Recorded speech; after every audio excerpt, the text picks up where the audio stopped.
Definir preços que entreguem margem e, ao mesmo tempo, estejam na medida para o cliente é um desafio para qualquer empresa. No setor de aviação, onde variáveis como demanda, câmbio, combustível e comportamento do consumidor mudam o tempo todo, esse desafio ganha ainda mais complexidade. No episódio de hoje, vamos explorar como a Gol utiliza dados e tecnologia para otimizar as suas definições de preço. Para esse papo, recebemos o Renato Mendonça, diretor executivo de Pricing e Revenue Management na Gol, que vai nos contar como o setor aéreo está inovando em precificação. Então, se você quer entender como o pricing pode ser uma alavanca real de crescimento e como aplicar isso na sua empresa, fica com a gente até o final e não esquece de curtir, compartilhar e seguir o Raise the Bar.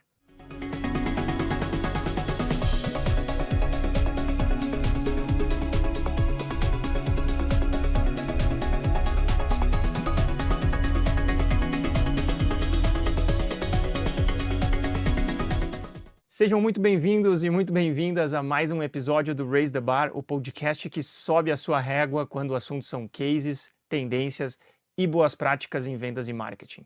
Então, se você quiser conhecer a maior biblioteca de cases de vendas e marketing de grandes empresas, segue o Raise the Bar no Instagram, @RaiseTheBarPodcast_, ou nas principais plataformas de streaming, Spotify, Deezer. E se você gosta de assistir os episódios, não deixa de seguir o Raise the Bar no YouTube da The4Sales Company. Para quem é novo por aqui, para quem está chegando agora, esse programa é um oferecimento da 4Sales, a maior consultoria de Executive Search de vendas e marketing da América Latina. Se você quiser saber mais sobre como podemos ajudar a sua empresa a encontrar os melhores talentos de vendas e marketing, acessa www.4sales.com.br e descobre um pouco mais sobre a nossa metodologia pioneira e exclusiva. Muito bem, para começar, queria te dar as boas-vindas. Edu, seja muito bem-vindo. Prazer te receber aqui de novo para esse bate-papo. Obrigado, Maurício. Fico super contente de estar novamente com o pessoal aqui nesse canal e muito ansioso para ouvir o nosso convidado aqui, o Renato, que seguramente esse tema é muito, muito interessante. Acho que vai ser muito rico para todo mundo que acompanha a gente, né? Muito bom, Edu. Renato, seja muito bem-vindo. Um prazer te receber aqui. Muito legal saber aí que vamos ter um bom bate-papo sobre pricing hoje. Obrigado pelo convite, Maurício. Valeu, Edu. Vamos lá. Ótimo. Renato, para a gente começar, talvez tenha muita gente aqui que está nos acompanhando que não está 100% contextualizado. Então, nos fala um pouquinho sobre quais são as tuas responsabilidades na Gol hoje, né? O que está abaixo da tua área, né? De pricing e revenue e o que você é responsável. Bom, precificação e revenue management na aviação é uma área grande, né? A gente começou com o desenvolvimento dessa área na década de 70, lá com a American Airlines. Então, quando a gente compara com outras indústrias, boa parte do escopo que você tem em uma área de vendas, direcionamento a qualquer receita esperada, qualquer venda por região, esse espaço de direcionamento estratégico desde a primeira linha era ocupada por Price Revenue Management, né? Então, é uma área de 70, 80 pessoas. A gente faz toda a parte de precificação, que é como dizer que é a tabela de preço por origem e destino, tanto as que são diretas quanto as que são conectivas.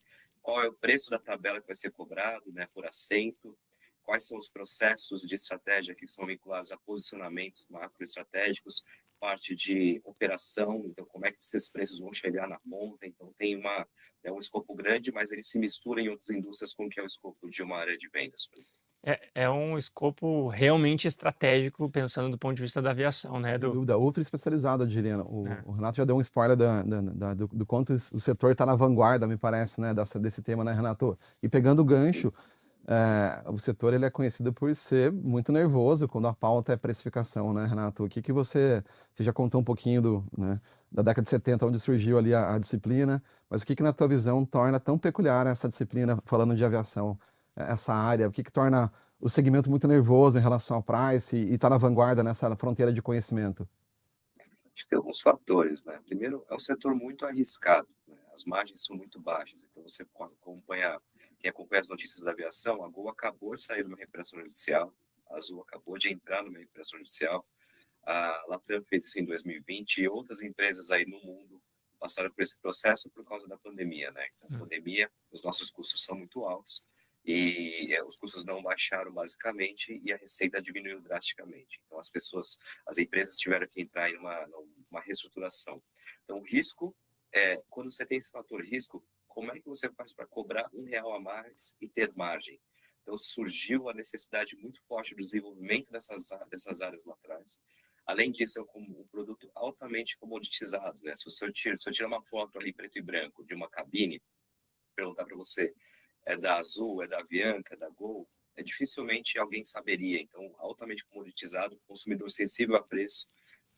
De 20 anos para cá, com a internet, a comparação ficou muito mais fácil do que você ir numa agência e aí tem uma passagem para essa origem e destino, então a comparação de preço, sensibilidade a preço. E também tem um outro fator que agrava a situação, que a barreira de entrada para novos entrantes é baixa. Então, se alguma empresa, uma corporação, quiser fazer um leasing de uma aeronave, que vai começar a pagar depois, e entrar num aeroporto que não tem slots, isso acontece fácil. Então, de repente, você recebe novos concorrentes de uma maneira fácil, ali, aventureiros, vamos dizer assim, né? Então, esses fatores de risco, comoditização, sensibilidade a preço, alto nível de concorrência geram aí a grande pergunta: como é que eu cobro R$ 1 a mais? E aí ciências para gerar esse real a mais vem, né? No Brasil, a Gol começou em 2000, quando liberou o preço da passagem do Brasil. Antes eram preços tabelados, e aí quando você tem essa liberação, qual que é o preço ideal? É mais baixo, é mais alto, é intermediário? Então isso começa lá atrás, nesse contexto. Muito interessante. Super interessante. Renato, e você falou no começo, né, sobre escolher o preço do assento, o preço do quanto tempo antes a pessoa compra, quanto tempo antes é um preço, e quanto em cima da viagem é outro preço. Nesse contexto, né, para quem está nos ouvindo entender, quais são os principais dados que vocês usam para nortear essa precificação? Assim, quais são os pilares principais e dados principais? O principal dado que a gente usa, né, é o dado de demanda, né? A gente tem 30 milhões de consumidores por ano, né, viajando com a Gol. Então, a gente tem muito dado disponível. Se eu quiser saber assim, qual é a demanda histórica do nível de preços do Congonhas Santos Dumont para voar numa quarta-feira nos últimos 2 anos. Então, tem milhões de dados disponíveis, então a gente consegue fazer simulações, sistemas de otimização que vão falar, é melhor cobrar só preços baixos, só preços altos, qual que é a escala de preços, que é uma escala ideal. Então, a demanda, ela é o principal driver de preços da aviação. Acho que o que vem evoluindo é que hoje em dia a gente tem mais dados real-time, né? Então não preciso trabalhar com as últimas 52 semanas, os últimos 2 anos. Eu consigo, além disso, agregar, olha, apesar do último ano ter sido assim, eu tenho uma tendência aqui de repressão de demanda, de aumento. Então, dados real-time vem aí de 5 anos para cá sendo agregados, esses modelos, não só de vendas real-time, mas de busca e conversão. Então, dados ali de web estão chegando para agregar também. E claro que a gente também olha para como estão os preços dos concorrentes, não necessariamente para seguir o preço do concorrente, mas para entender como é que está o meu preço relativo para onde eu tenho um voo de baixa ocupação, ali faz sentido reagir, outros casos não faz sentido reagir, mas a gente também tem essa característica da aviação, de como todo mundo tem o preço online, a gente tem robôs de capturas de preço que conseguem nortear ali como é que está o preço da concorrência também. Então, demanda histórica, demanda real-time, preços dos concorrentes são alguns dos principais fatores aí para precificar. Muito interessante. Bacana. E aí, a pergunta que todo mundo deve estar se fazendo, Renato, tem uso de IA já nesses processos implantado? Enfim. Os modelos de ARES existem, sim, sabe? Mas acho que quando todo mundo pensa em IA, pensa em modelos generativos, né? Então, alguém que te dá a recomendação, praticamente um chat GPT conversando com você.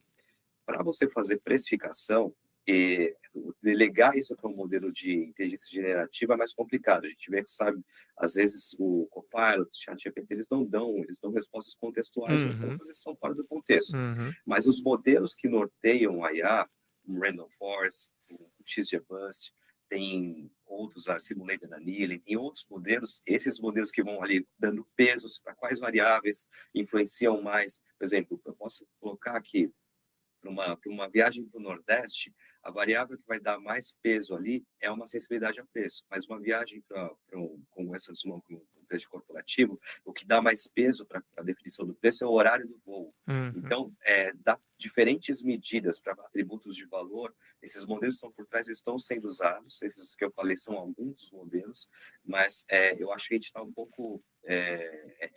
a parte de precificação, usar a inteligência generativa está um pouco mais distante, porque tem a geração, ela inclui erros de ponderação ali no modelo que a gente não pode deixar totalmente delegado. Perfeito.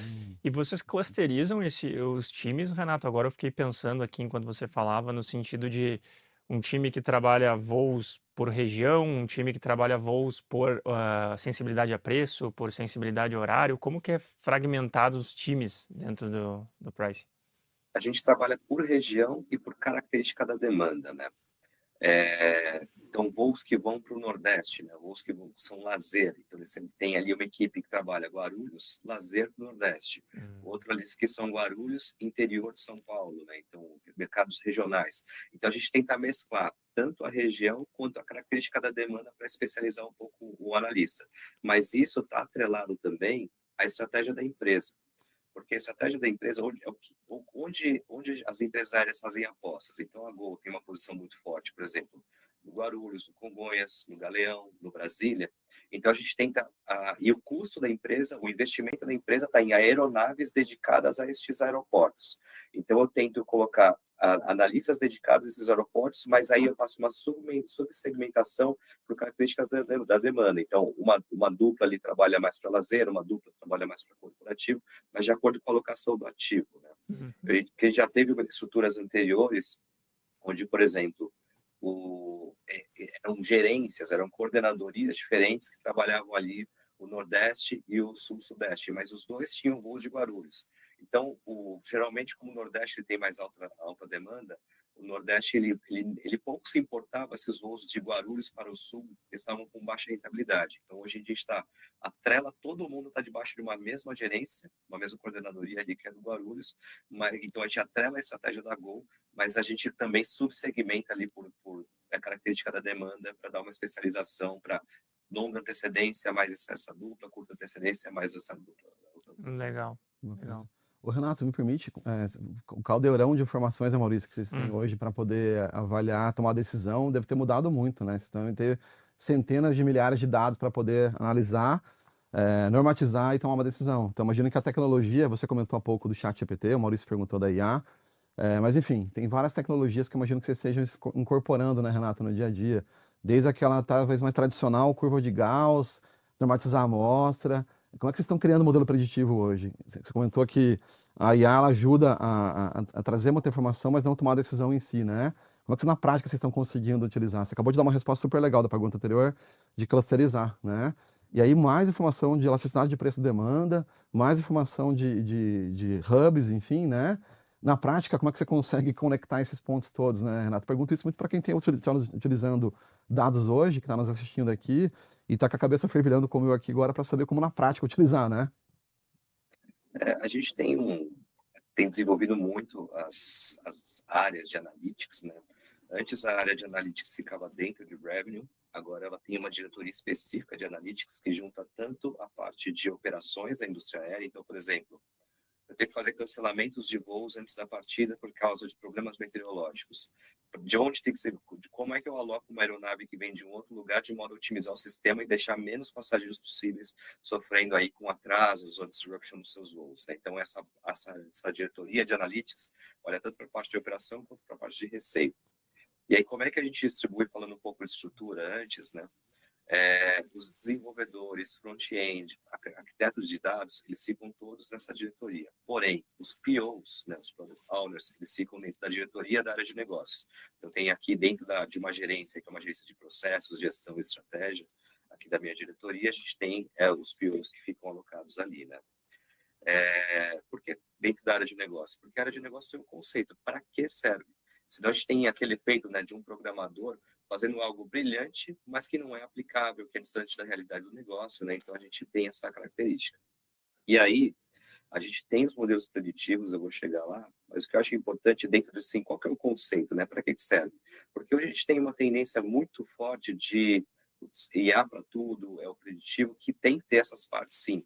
Mas às vezes a gente tem soluções que são, por exemplo, uma solução de automação. Uma solução de automação, ela está muito mais vinculada a quais são as regras de negócio. Na longa antecedência, eu cobro mais barato nessa região porque eu tenho menos força do que o meu concorrente, porque eu tenho voo só de madrugada, o meu concorrente tem voos ali 6 da tarde, 8 da manhã.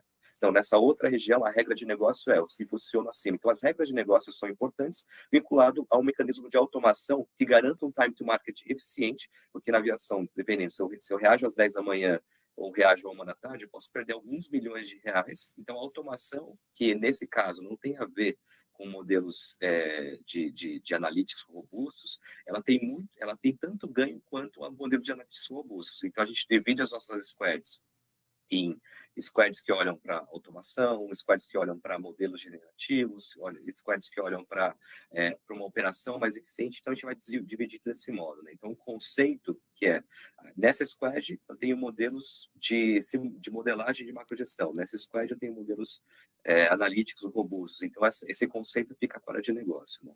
E como é que a gente está nas squads que olham para os modelos preditivos mais robustos?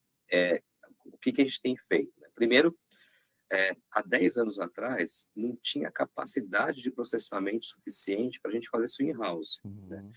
A indústria aérea confiava plenamente em fornecedores terceiros, existem alguns fornecedores bastante especializados que lidavam com esse volume de dados e aí davam ali as recomendações de otimizações de preços mais altos, mais baixos, intermediários, assim vai. E aí, de alguns anos para cá, as empresas foram criando data lakes, foram criando equipes de analytics, governança, para conseguir responder essa demanda.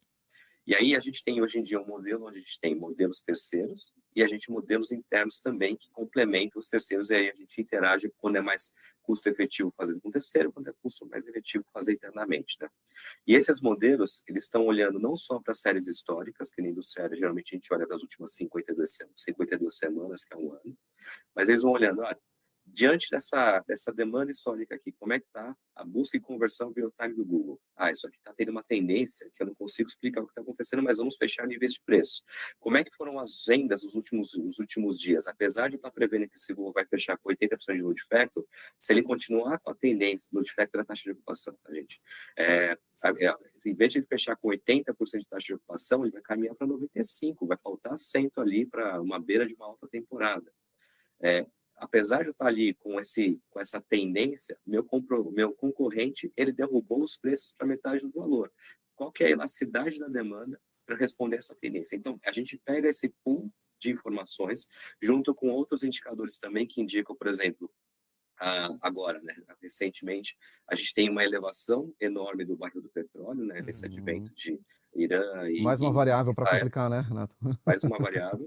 E o dólar também flutuando nesse ambiente. Então, o meu nível de custo dos voos para voar a partir de agosto, ele vai aumentar muito.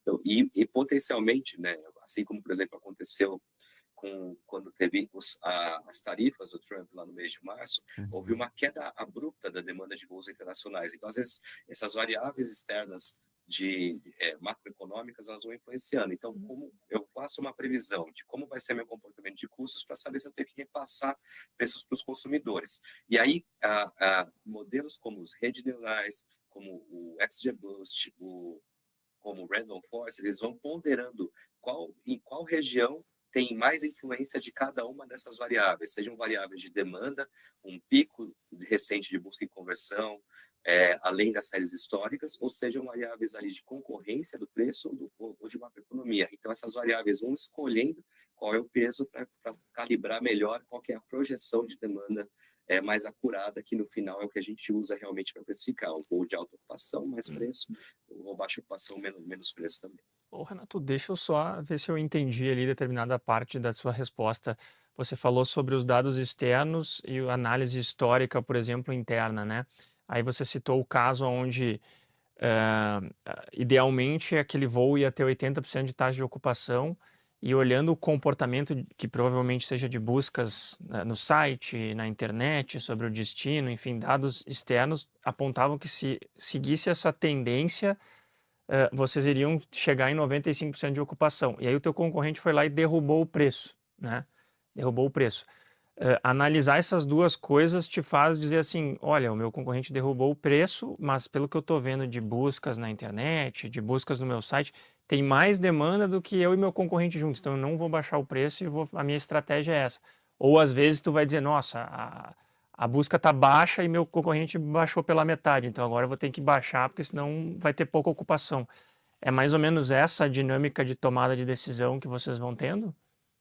Exatamente, né? Se a gente prevê que a gente vai estar com uma taxa de ocupação alta, a gente não tem um driver de seguir a concorrência, né? Apesar dos consumidores terem essa impressão que às vezes os preços são iguais, tem esse dinamismo que a gente sempre olha, ó, como é que vai ser a rentabilidade desse voo, o que é interessante para voo. Mas claro que a gente tem curvas de referência. Naturalmente, se um concorrente ele faz isso durante muito tempo, essa curva vai ficar distante da curva de referência e a gente tem que ajustar a estratégia, né? Muito legal isso. E Super uma coisa que interessante.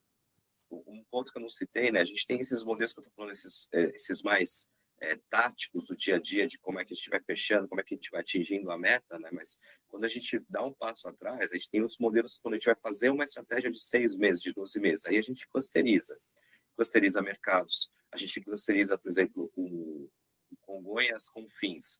A gente coloca todos os voos, dia da semana, por faixa horária, quais são os dias que são mais aquecidos, quais são os dias que são menos aquecidos, e a gente estabelece curvas de referências para diferentes perfis de clusters de voos, para permitir que os analistas façam estratégias, ou o sistema mesmo faça estratégias condizentes ali com níveis mais baixos para mais baixa demanda, níveis mais altos para alta demanda, e a gente vai fazendo tracking muito forte. E como a gente está falando todo o tempo, eu estou olhando para a demanda, eu estou olhando para como está a minha evolução ano a ano, olho para o processo de vou perder a noção de qual, desde o final das contas, vou atingir a meta ou não. Então, tem um outro papel que é muito forte de governança, que a gente introduziu há uns 3 ou 4 anos aqui, de desdobramento das metas para cada região, para cada analista, para cada voo, e toda semana a gente roda um processo de previsão de demanda para os próximos 6 meses para cada um dos mercados, onde a gente olha, isso aqui vai atingir, isso aqui não vai. O que fazemos com isso? E aí demandam mais análises aprofundadas. Quando vem essas análises aprofundadas, a gente cruza 10, 15 variáveis, olha para todo o histórico que está acontecendo, a gente faz um deep dive muito forte para recalcular a rota desse voo, se for necessário. Muito legal. Renato, e qual que é a autonomia que o estagiário, que o analista tem lá na ponta? O estagiário não deve ter nenhuma, né? Mas, por exemplo, uma mudança de preço que seja nesse mesmo caso que a gente mencionou anteriormente. Pô, minha concorrência derrubou o preço e eu estou vendo que não vai ter demanda para todo mundo. Eu preciso derrubar o preço para, pelo menos, ocupar meu avião, né? Qual que é a autonomia que o analista tem para essa tomada de decisão? Ele faz a análise, sugere um preço e a gerência diz sim ou não. Como que funciona essa tomada de decisão? Ele tem bastante autonomia, tá? Se quiser aumentar 50% o preço, reduzir 20%, geralmente essas decisões são tomadas no dia a dia pelo próprio analista ou até pelo próprio sistema, e a gente vai monitorando o que está acontecendo. A única coisa que acontece assim, quando é uma mudança muito drástica, 50%, mais de 20% para cima ou para baixo, a gente tem aí uma comunicação com o coordenador e com o gerente, mas nosso próprio principal método de monitoramento é o processo de governança sobre o atingimento de metas. Então, o analista tem uma meta, por exemplo, de ter uma tarifa média de R$ 800 e uma taxa de ocupação de 85 para alcançar o resultado daquela região.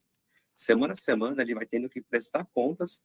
A gente tanto tem modelos estatísticos que fazem a previsão se ele vai ou não atingir aquele nível, e ele também tem que ir lá e colocar a sua própria estimativa, né? Porque ele pode estar fazendo mudanças de estratégia, que ele faz uma aposta e ele, olha, tá apontando para cá, mas eu acho que vai ser um pouquinho mais, um pouquinho menos.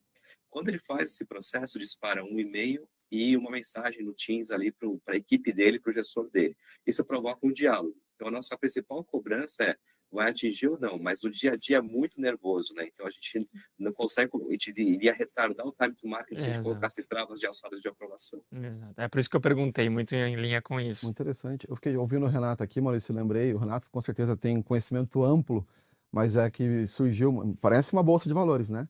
Esse Exato. método surgiu, agora eu não sei se surgiu na aviação ou primeiro na bolsa, talvez na bolsa, né, Renato? Que é o Revenue Management, né? Porque é exatamente isso, né? É como se você negociar oferta e demanda na bolsa, o sistema vai dando sugestões de preço, de loss, etc, né? Mas tem muita similaridade, né? Então, imagino que tenha provavelmente até um intercâmbio de conhecimento, mercado financeiro com vocês. Existe essa troca de tecnologia, de conhecimento, Renato, enfim? É muito similar, né? Mas às vezes a gente tem troca de profissionais, mas a gente nunca chegou a fazer um benchmark, porque eu concordo com você, né? Essa lógica de como é que está se comportando, mas o mercado financeiro ele trabalha com apostas e riscos, né? A gente Sem trabalha dúvida. também, mas a gente trabalha com demanda. Uhum. Então, eu acho que o nosso é um pouco mais estável, porque Uhum. não tem a especulação, até Exatamente. tem, mas é similar, eu concordo que tem similaridades boas aí. Que bacana, que legal. E vocês Tu monitoram? tem a especulação, por exemplo, como na Copa do Mundo ano que vem, que tem um monte de gente Ah, sim. especulando o preço lá, daí tá aumentando tuas buscas. E a gente fica buscando todo dia o Exatamente. preço para ver se baixa ou se oscila, enfim, né? E a gente segurando o preço dos assentos, né? A gente vai, quem sai de primeiro. Exatamente. É isso aí.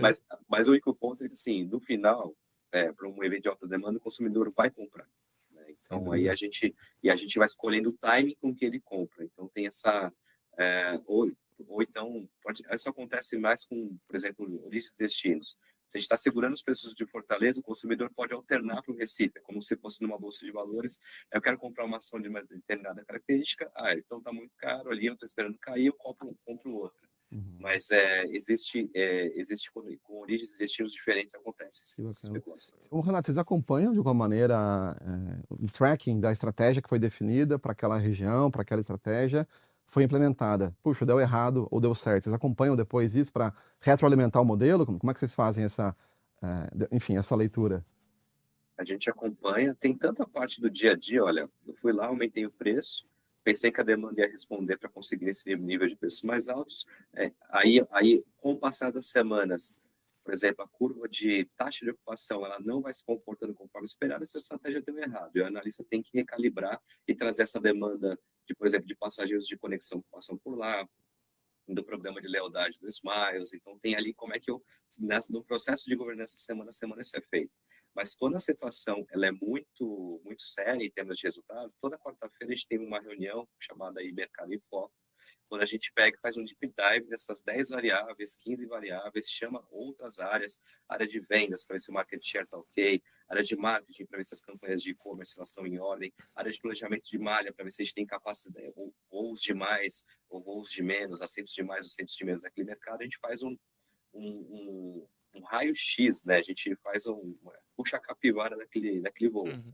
Aí a gente olha, ó, a estratégia para voar em maio, a gente tinha um posicionamento ali que a curva ia se comportar dessa determinada maneira por antecedência, por taxa de ocupação, aí a gente ia ficar competitivo versus a concorrência não ficar competitiva, aconteceu o desvio de rota, a demanda não veio, então a gente vendeu mais mix de preços baixos em vez de preços altos, isso fez a tarifa média cair, aí a concorrência se posicionou. Então a gente vai cruzando as variáveis Uhum. para explicar o que aconteceu e conseguir realmente mudar a estratégia dali para frente. Tá? Mas é uma reunião muito aprofundada ali do nível analítico que a gente faz. O Renato, é algo que a gente vê, por exemplo, na metodologia de receita previsível no funil de vendas, tem muito a questão do red flag, do yellow flag, né, para o executivo de vendas, por exemplo, pô, tá abaixo da conversão média do time, 2 meses, toma uma yellow flag, né, ficou 6 meses abaixo da conversão, red flag. No time de vocês de pricing, que você falou que uma das principais metas é a ocupação, né? Tá, vamos dizer, 85% de ocupação ali semanal na região, no cluster de voos deles.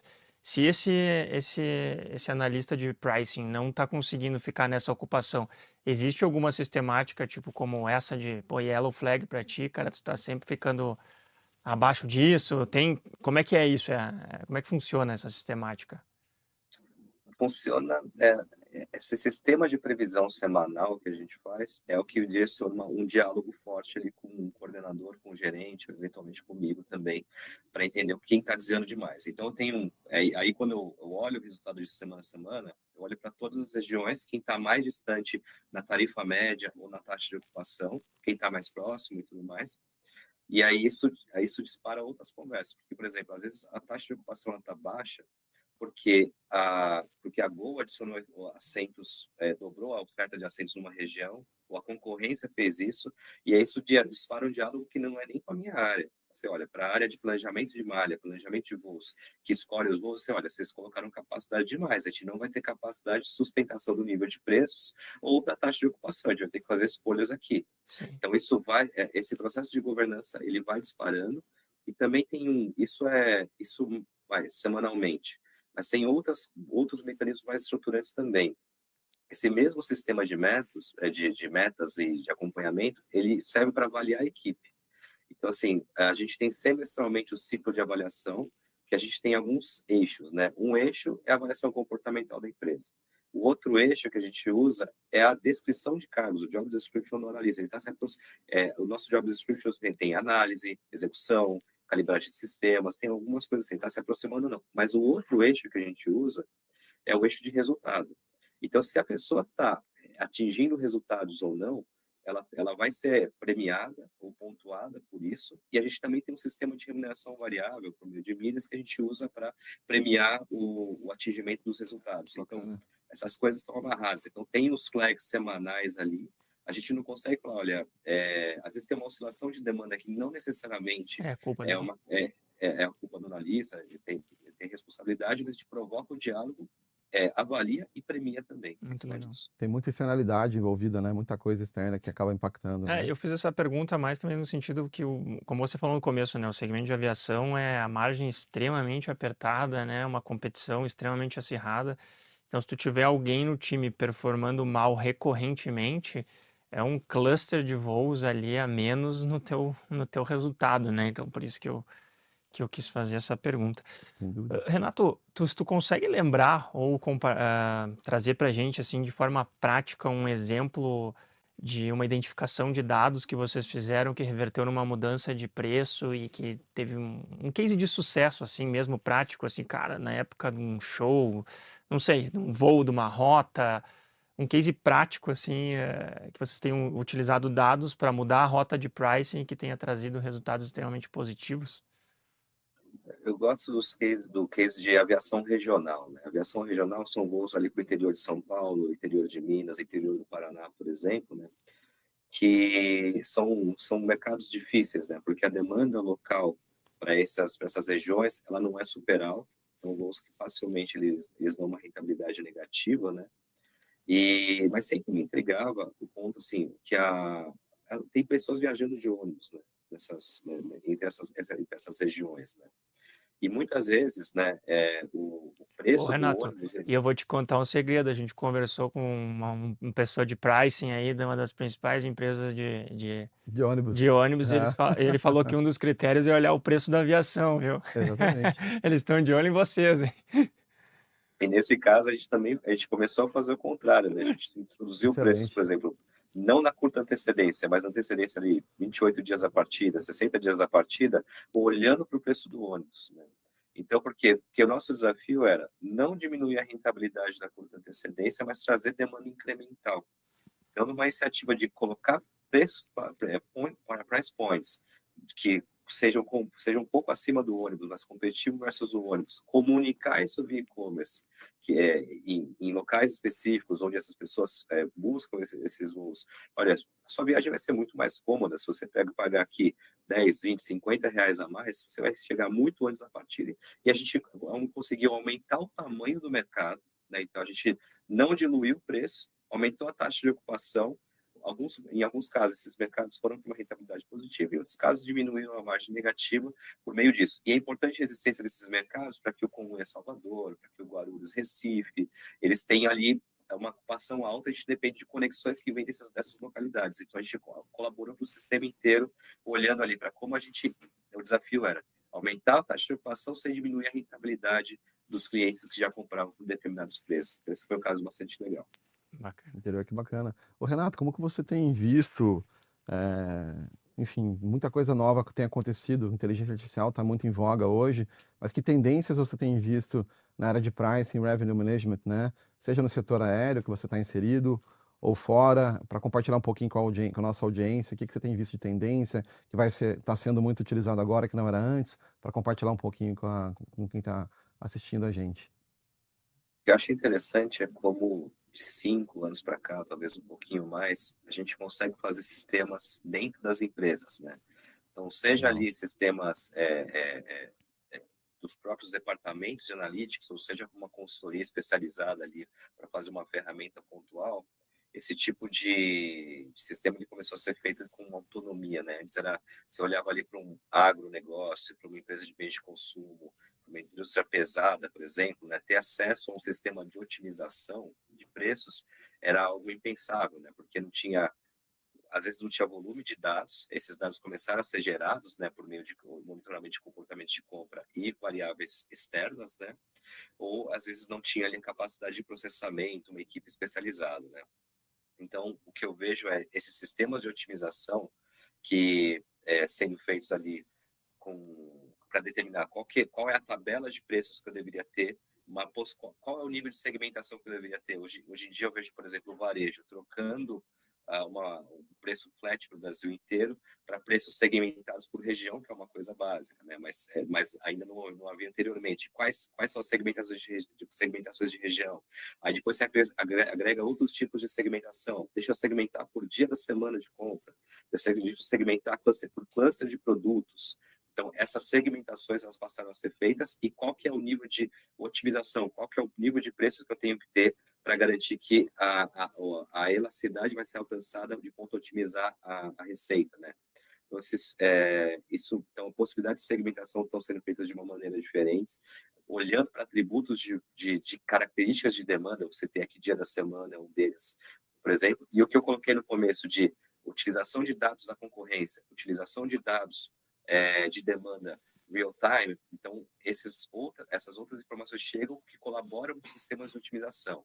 Então, como eu falei anteriormente, os sistemas de modelagem de otimização direta são os mais tradicionais, mas os real times de Random Forest, do XGBoost, redes neurais, eles colaboram ali com sistemas in-house sendo feitos atualmente.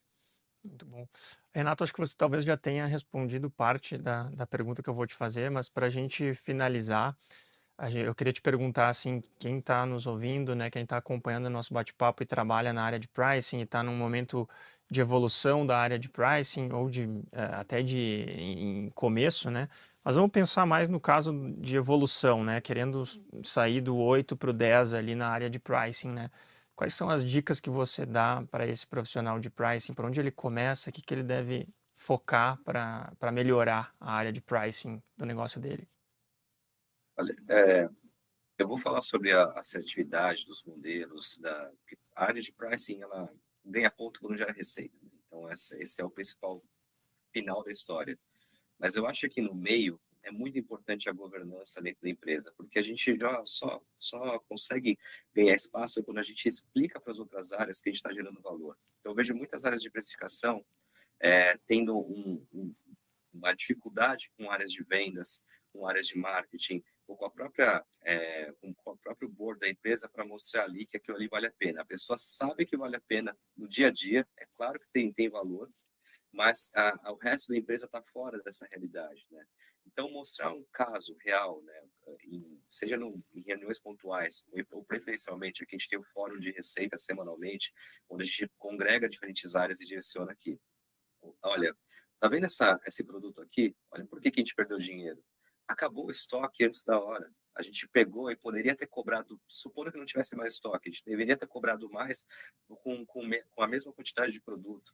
Ou aqui no caso da Gol, né? Olha, alta temporada, né? A gente pegou e saiu e vendeu muito antes da hora, ou então saiu com assentos vazios numa baixa temporada. Olha que a gente explica para a empresa por que perdeu a oportunidade de venda, a gente começa a ganhar credibilidade. Quando a gente começa a ganhar credibilidade, deixa eu fazer uma aposta, colocar mais alguns analistas, deixa eu financiar, né, patrocinar um projeto de analytics com uma consultoria para pegar e montar um modelo de segmentação, um modelo de visualização de dados e oportunidades como essa de uma maneira mais fácil.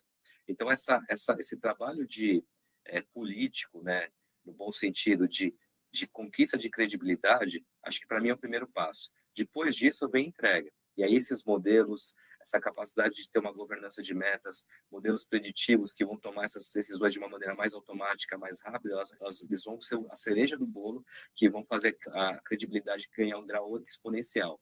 Mas aí investir na governança e na credibilidade dentro da empresa é o principal, porque resultado traz investimento.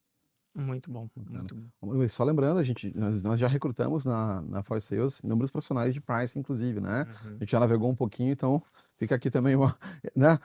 Esse lembrete aqui que a gente conhece um pouquinho da área de pricing para quem está nos assistindo também, né? Para recrutamento de profissionais, enfim, né? Se me permite, Maurício, tem uma pergunta que eu preciso fazer para o Renato aqui, ver se ele pode responder ou não, né, Renato? Quanto tempo antes que deve comprar passagem? Exatamente, essa pergunta está aqui, ó, todo mundo quer saber, Renato. Se você puder nos dar essa dica de ouro para fechar o papo aqui quem está nos ouvindo e está programando uma viagem, seja para onde for, de férias, a trabalho, quantos dias de antecedência ela deveria Se comprar ele essa passagem? falar isso aí, ele entrega mesmo Entrega o ouro, né? resultado, Entrega o ouro. Mas vamos, quem sabe o Renato compartilha com a gente uma dica, né? Pelo menos, né? Vamos entrar na característica da demanda, né, gente? Não, sem problemas. Bom, primeiro tem uma regra de ouro da indústria aérea, quanto mais antecedência, melhor, né? Então, nunca deixar para comprar em cima da hora, né? Importante dica aí, ó. Na minha experiência, assim, 3 a 4 meses para voos domésticos é uma antecedência boa. Para voos internacionais, de 6 a 9 meses, que as pessoas programam suas viagens com mais antecedência, né? Isso porque, quando a gente está com uma antecedência muito longa, 12 meses, por exemplo, no mercado doméstico, geralmente a noção de como é que vai ser o comportamento da demanda, ela é mais precária, então tem uma postura um pouquinho mais conservadora. E também, como a maior parte dos clientes vão chegar com 0 a 120 dias de antecedência, não tem uma urgência ali para você colocar o preço exato, né? Você coloca, vamos dizer, um preço médio ali. Quando vai chegando nessa antecedência de 4 a 6 meses, por exemplo, para voos domésticos, a gente vai entendendo qual a característica, coloca os preços ali setados e o número de preços baixos também vai sendo colocado. Além disso, acho que tem um outro driver, assim, quando comprar, né? Acho que as empresas aéreas costumam fazer promoções mais aos finais de semana, né? Então, sempre aos finais de semana é quando vai ter um feirão da Gol, uma ação agressiva dos concorrentes, e a indústria inteira acaba fazendo isso. Então, os finais de semana, acho que seria... Às vezes fala, compra de madrugada, porque... Não tem. Não existe essa... Se acontecer, é por sorte, mas os finais de semana é mais provável que isso aconteça. Excelente aí, ó. Muito bom. Uma dica de ouro para quem está assistindo aí, seguramente. Eu comprovei a tese do meu irmão agora, então tá certo em tudo que ele sempre me falou.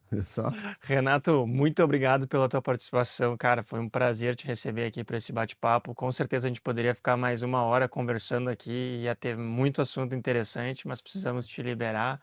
Mas de qualquer forma, acho que foi muito válido. Quem sabe a gente marca aí um próximo papo para atualizar a área de pricing da Gol aí mais para frente. Eu que agradeço aí, parabéns pelo trabalho de vocês no Raise the Bar, da For Sales, é muito legal expandir conhecimento entre indústrias, super importante ali, a gente vai tornando o nível de excelência maior cada vez mais. Muito obrigado, Renato. Obrigado, Edu, pela parceria. Obrigado a vocês, imagina. Para vocês que nos acompanharam até aqui, agradecemos também a parceria. Se você gostou desse episódio, tanto quanto eu, quanto o Edu, eu sugiro que você compartilhe esse episódio com quem trabalha com pricing, com quem possa se interessar sobre o assunto. Isso é muito importante para a gente, né? A gente está aqui trabalhando para que esse conteúdo chegue ao máximo de pessoas possível, ajude o máximo de profissionais possíveis. Então, compartilhe esse conteúdo que vai nos ajudar, vai ajudar a pessoa que vai receber, tá bom? Muito obrigado e até o próximo episódio do Raise the Bar. Um abraço.